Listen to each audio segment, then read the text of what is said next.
У меня была девушка, которая стеснялась появляться со мной сильно на людях. У меня была мечта, никаких ебаных игр.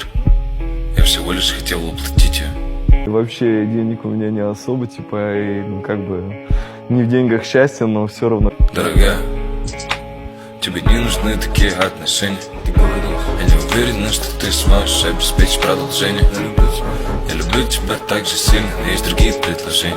Я верю в твое дело, но я сомневаюсь, что ты сможешь изменить положение. Неприятненько было, да. Потом она улетела опять на учебу в Штаты, короче, и там завела себе другого. Было очень прикольно, причем мы оставались в отношениях. Смотри, теперь мой каждый день как день рождения.